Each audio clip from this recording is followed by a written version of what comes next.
पिछले 21 जून को जाले थाना क्षेत्र के दोहरा गांव की तरन्नुम प्रवीण की संदिग्ध स्थिति में मौत के बाद अब धीरे धीरे उस पर राजनीति शुरू हो गई है। तरन्नुम प्रवीण के परिजनों से मिलने के लिए सांसद पप्पू यादव उनके घर पर पहुंचे, जहां से उन्होंने प्रशासनिक अधिकारियों से यही बात की और तरन्नुम के परिजनों को जल्द से जल्द न्याय देने की बात कही। आप हमको कल बताइए। हाँ जी, कल पता चल जाएगा। हाँ तो कल बताइए आप पोस्टमार्टम करके। हाँ नंबर को बता देंगे। जी ठीक है, आप कल हमको बताइए। जी ठीक है, जल्दी जल्दी आ जाए, आपको बता देंगे। और दो अमुख आदमी वहाँ थे जो पहले भी उनकी इस तरह के गलत हरकत रहे। मेरा इसमें मानना यह है कि निष्पक्ष जांच के लिए हमें सीसीटीवी फुटेज, मोबाइल लोकेशन, किस किस का मोबाइल उस वक्त उस इलाके में था और उस आधार पर साइंटिफिक और एसएफएल की रिपोर्ट पर पूरी जांच होनी चाहिए। जब ये मामला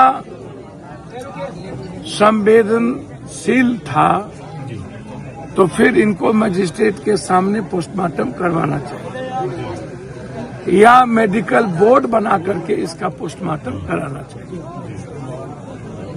आपने आनन फानन में आपने पोस्टमार्टम करा दी और बिना पोस्टमार्टम के पहले ही आपने शंका जाहिर की कि डूब के मरी। पैर फिसला होगा ऐसा भी कहा गया। वही मैं कह रहा हूं।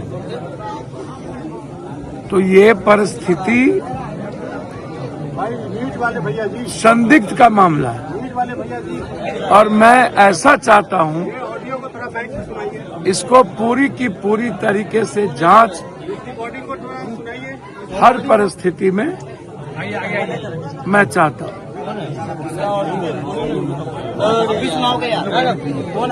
अब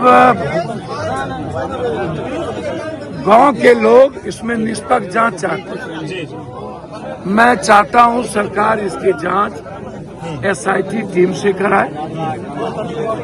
लोगों का शंका है कि इसमें राजनीतिक हस्तक्षेप इसमें इन्वॉल्व हो गया है। निष्पक्ष जांच नहीं हो पा रहा है। मैं इसके निष्पक्ष जांच की मांग करता हूं, एसआईटी की मांग करता हूं, एसएफएल की रिपोर्ट मैं चाहता हूं, साइंटिफिक तरीके से इसकी जांच चाहता हूं, सीसीटीवी फुटेज, मोबाइल लोकेशन और उस दोनों जिस पर एफआईआर किया गया उस दोनों के मोबाइल का पूरा कॉल डिटेल निकाला जाए और पुनः मेडिकल बोर्ड बैठा करके इसकी जांच हो। पुनः जांच की बात कर रहे हैं सर आप।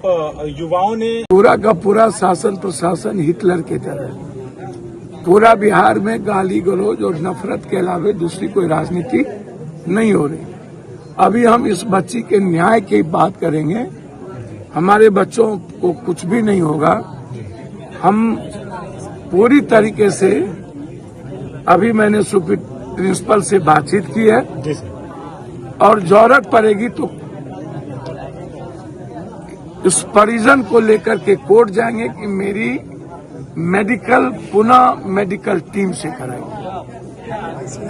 लेकिन मेरा सवाल है कि बच्ची पोखर की तरफ क्यों गई? बच्ची सुबह 5 बजे तक कहाँ थी? बच्ची को ढूंढने के बाद बच्ची शाम के बाद नहीं मिली। तो नहीं मिली तो बच्ची कहाँ थी? कितने देर के बाद बच्ची कैसे डूब गई? तो ये पूरा जांच का विषय है और बिना साइंटिफिक तरीके से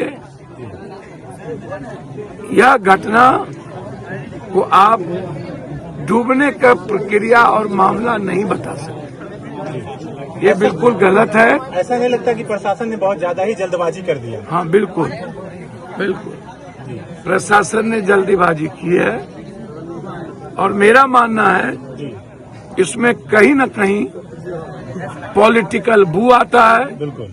और किसी न किसी बड़े नेताओं की भूमिका इसमें संदिग्ध है।